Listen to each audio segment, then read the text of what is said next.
My name is Javvy. I am a rap artist, hip hop artist, sometimes R&B when I feel like it. And just came out with a EP called Copy. So yeah. Why was it called Copy? I just feel like this day and age. I mean, wait, cut it. I don't like that. I don't like that. I named my EP Copy for the sole fact of, if you listen to the hip hop rap game, everybody's starting to sound the same, and well, it's been like that for Lord knows how long, 3 or 4 years, nowadays. But everybody has the same persona. Everybody is trolling. Everybody does the same thing. So we are all like copies of everybody else. And the more that you get in tune with yourself, as you go through the track list, you will see that, oh, it starts off with trial and error, then it goes to personal 21 hours, then it goes to a thing called malfunction. And with malfunction, it's the same. It's basically the thing of, I mean, you're malfunctioning, but you're still functional, and that allows you to be outside of your comfort zone. And then what I was thinking was that your comfort zone is you copying somebody, you being a copy of somebody. So once you attack that comfort zone and get out of it, then you are now full in the flesh yourself. So I come with a different voice. Everybody sounds the same. Like I said earlier, everybody sounds the same. Everybody kind of looks the same and whatnot. Everybody kind of has the same demeanor and mannerisms. But I think I come with a different voice. I come with a type of energy and a type of vibe that I've never seen anybody come with. And that's not me being cocky. That's just me being like, keeping in the buck and whatnot, bro. Like, I just come with a different type of style and a different type of taste. And I just can't put on a facade. You know what I'm saying? I'm not the perfect person. I don't have a perfect lifestyle. I've been through a lot of things, and I think people actually discredit me of being through so much stuff as a 20-year-old because I am so young, you know what I'm saying? But I still put everything forth and just be like, look, this is what I went through, and I know other people will go through the same thing or close to it. Other people will have questions. Other people will, be uncertain about their life, and they'll look to me and blah, blah, blah. So as far as putting my whole backstory, about into my music and whatnot, I'm with it 100% just because it helps people. People love it. People love to hear it because it just helps people. It gives people hope. That's what it does. It gives people hope.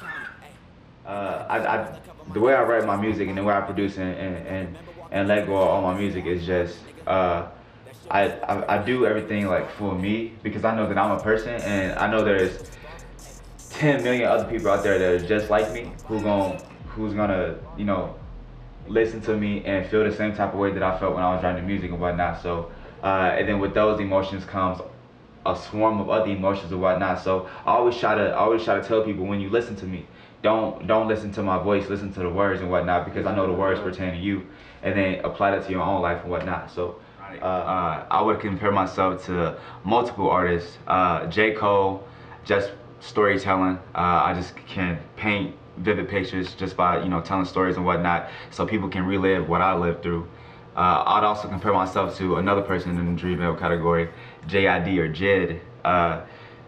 Just fast rapping, not mumble rap, just kind of doing, his own thing, his own style and whatnot. But I'd also compare myself to an artist called Black, which is, he's more R&B, but it's just very soulful, very like truthful from the heart and whatnot. So yeah, and I think it's all those three artists because I don't copy those three artists, and I'm not just comparing myself to each individually, but it's just the cumulative. They all just hit deep in my heart, and it resonates through my music. So I think it humbles. It's definitely humbling. Being an independent artist is definitely humbling, especially when you're starting off, in the beginning, because you got to do everything yourself. You got to set up things.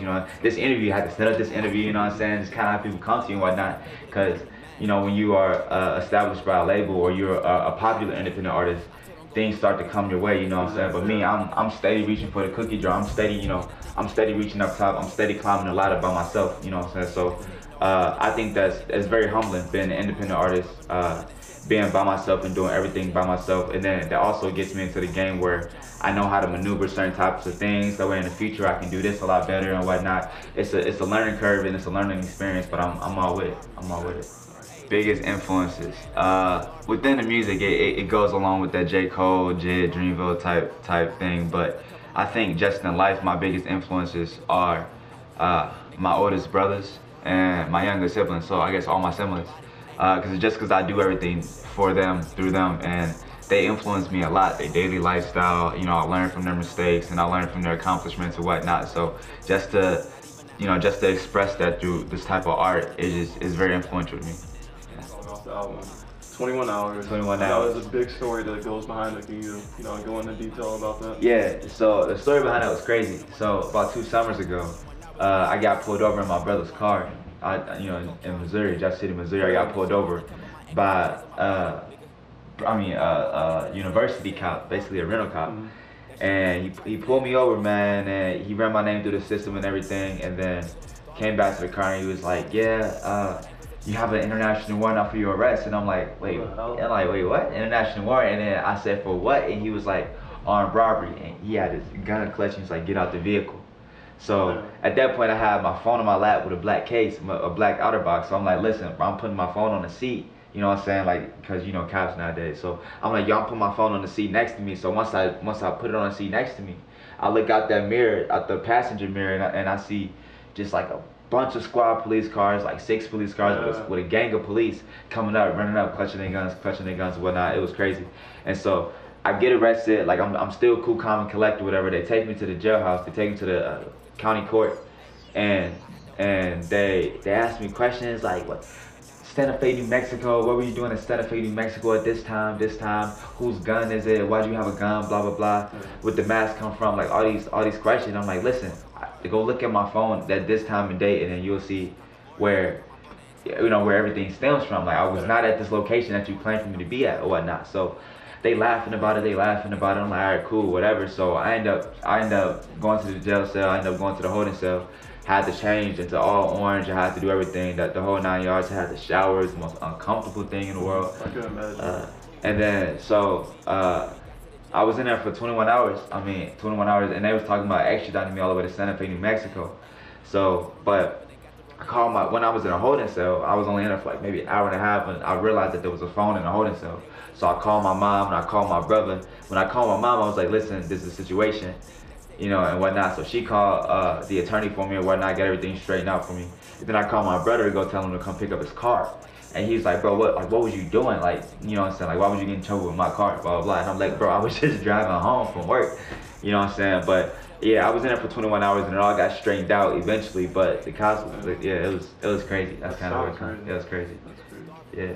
My little cousin. My freshman year, I dated a girl from freshman year to junior year of high school. And her best friend and her little cousin passed away in a car accident. And so just dealing with that and trying to maneuver through it, and trying to get through it without self-harm or without being so in denial of it, or without going through a lot of withdrawals or depression or whatnot. The way I worked around that was music and stuff like that. I just maneuvered it through music. And also I maneuvered it trying to have a girlfriend at the same time that I lost it, to try to fill that void, try to fill that hole. But she was just, yeah, it was crazy. That's a whole different story. But yeah, that was my hardest thing. I still struggle with it today, just because I feel like she's made me into a better person. As I went along in life and whatnot, she just kind of helped me out and stuff like that. But I still feel like they're with me right now, as my guardian angels and whatnot. So yeah, go check it out if y'all haven't already. Spotify, Apple Music, everything, Tidal, Amazon, Google Play, everything, literally. So go check it out. Follow me on Instagram, Jamal Stevenson _. Follow me on Twitter, Kid Stevenson. And yeah, let's wrap this up.